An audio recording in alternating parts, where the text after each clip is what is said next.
Hey guys. Sorry about that. I just got a text. But hey guys. As you all know, my name is Val. If not, you already know. But today's video is going to be a favorites video. So yes, this is my first favorites video. So it is my January favorites. Yeah.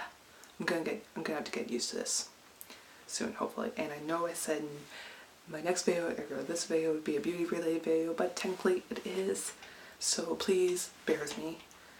It's kind of also hard to do a tutorial or a beauty related video without an editing system. So, and like I said, I'm trying to get a job and everything. I'm trying to do whatever I can. So sorry about all this, but for now it's going to be these talking type of like videos. So yeah, I'm going to try to make beauty videos, okay? So anyways, getting on to the video. My favorites of the month have been, oops, that was backwards. The Tarte Creaseless 360 Cream Slate Eye Primer. So this primer, I've had the Urban Decay one in the past, so I can kind of compare this one with the other face primers. With the face primers this also came with, because this was in like a gift package kind of like set from Sephora. It was like 12 bucks. So I got this with that package, and oh, my eyes are going out of focus. Anyways, sorry about the weird face. But I find this to be way better than Urban Decay Primer Potion. I don't know if like the bigger size is more expensive than the Urban Decay one, but since this is a tinier version, I find this to be really good, because this was like 8 bucks less than the Urban Decay Primer Potion. But then again, I also got 2 other products, and it's tiny, this tiny little baby thing. So cute. But this primer is really good because I have oily eyelids, and I know NARS primer is good for that, but I don't have the money for NARS. And so when I saw this, I was like, oh yeah, I'll try it. Just 12 bucks to try it. Oh yeah, sure. So yeah, I tried it, and well, I've had it for like a month now and a bit. So yeah, and I really like it. It's really good. I'm surprised I still have some in it, but then I don't really wear eyeshadow every day. And it is a white. Here, I'll waste some for you. So it comes white and with like a white type of like color base, but it's not really that white on your eyelid. Like if I put it on my hand here, if you blend it out really well, looks like nothing is there. And then you can go ahead and use eyeshadow on top. Which reminds me, my next favorite is an eyeshadow palette. But then I'm going to use one of the shades as well for eyebrow and another shade for blush. So I find this to actually be a pretty good palette. That's why it's on here. I don't even know if that'll affect it. But this palette, I'm not going to open it up because there's a huge mirror in there, so that'll just ruin everything. But in here, this is an e.l.f. Beauty Book palette. So it comes with like a shimmery shade, a pinkish like shade, and this is the shade I use for blush sometimes. So, and then this color here, and again I'm not opening it because there's a big mirror in it and I can't really cover it with my hand, but this shade is my eyebrow shade, and it's also a good shade for like the crease, to just for just a little bit of definition. And the other colors, I've used them all actually. Sure, it took me a while to get used to darker colors. I've never really used dark colors in the past, except for like purple when I really first started out. Like that was one of the worst things I've ever done to myself, in public at least. But yeah, with like minimal care and everything, you can definitely use this whole palette. Still keep it neutral but dramatic and everything. So yeah, this palette, and sorry I'm kind of going fast. I kind of need to keep it underneath the 15-minute mark because I'm not a partner yet. But that is a great product, and I got that at my superstore, or like an independent or something like that in Canada during like Christmas time and everything.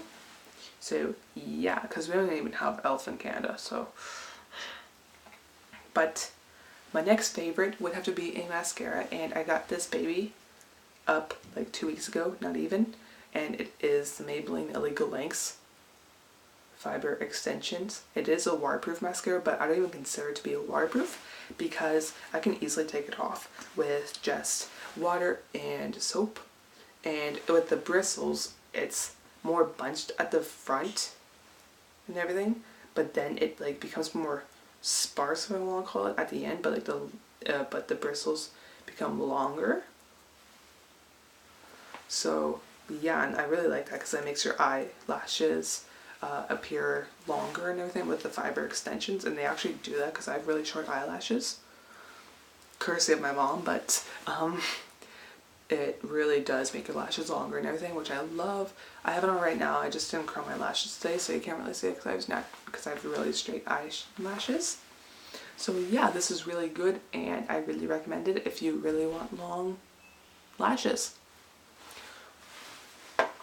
So my next favorite would have to be a moisturizer, and it is the Nivea Aqua Effect Moisturizing Night Care Moisturizer. And like it says, it's the night care, so I use this at night. So I just wash my face with my pH cleanser, and then I use this right after. I used to use a Neutrogena one, but then I read about like a Neutrogena one to help with acne, but then I read up about it that it's bad to use one acne product right after the other.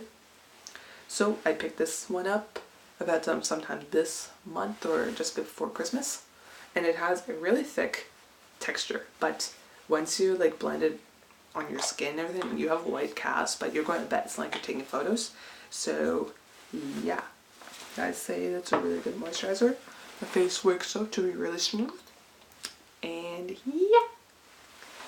My next favorite would have to be a perfume.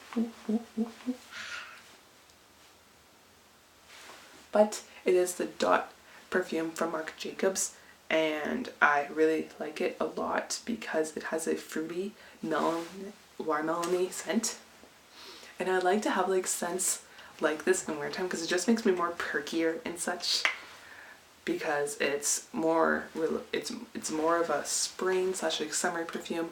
And at times when I'm needing summer and spring, I spray this all over me and my room partially, I'm gonna tell you the truth. But yeah, and I just really like the smell. It's so good. You have to smell it. And actually, Meredith Foster, aka Still Babe 09, talked about this in one of her videos, and that's how I got mine. I got this though around like August of this year, well, the previous year. So I find this to be a really smelling perfume. So thank you, Mir, if you're watching this. I would actually die if you watch this. But thanks to Mir, I got this, and she mentioned this in one of her old videos. Not old videos, but like in the summertime / spring, like early summer. So and that was all the beauty type of favorites. Now it's time for the song of the month. So yay, my friend can be filming next time I film, which would make me so much happier. Anyways, sorry about that. So my songs of the month would have to be Classic by MKTO. I don't know how you say it, but I'm just going to spell it out. So I really like that song because it's upbeat and everything. Like I said, whenever I need a pump of summer or spring, I like to play like upbeat songs as well, not just spray perfume my room and myself. But yeah, I really like Classic. It's just like an all-around upbeat song. It also reminds me kind of like an oldie song in a way. So like, I don't know. Or it's like an older style, which I love because I really like older music because of my parents. So yeah, and also I really have been loving Midnight Memories from One Direction. And I liked the song when it got leaked, actually. I liked it before the album even came out. I liked it before the music video came out. I liked it before even Ricky made a cover of it. So don't say I just like it because of all those things. That just made it better, actually. So yeah, and my next favorite would have to be Icy Fire from by Ed Sheeran. Well, I don't know if it's by Ed Sheeran, but he sang it, and it's from the Hobbit soundtrack, and oh my god, I love it. I don't even watch The Hobbit or even read the books. I read part of a book, but I didn't like it. But my friend watched the film, and she's a big film person, like she wants to become a director. Anyways, and she was just like, have you heard I See Fire? And I was like, yeah, why? And she was just like going up like, my brothers will die. So it definitely, and I know in the song, because I listened to the lyrics, my brothers will die. So I'm pretty sure it also had a reference to the film, which I like, because I like it when songs have references in the film, like it's not just a rap song in the background. I like it when songs actually have a relevance to the film, like with the Hunger Games and everything, like with the Rue's song and such. So yeah, that's my favorites, and I'm starting second semester on Monday, so give me a thumbs up if you're going back to school, like, I mean, going to the new semester, or if you're in the new semester. So yeah, I'll see you guys in my next video, and I'll see you next week. Bye!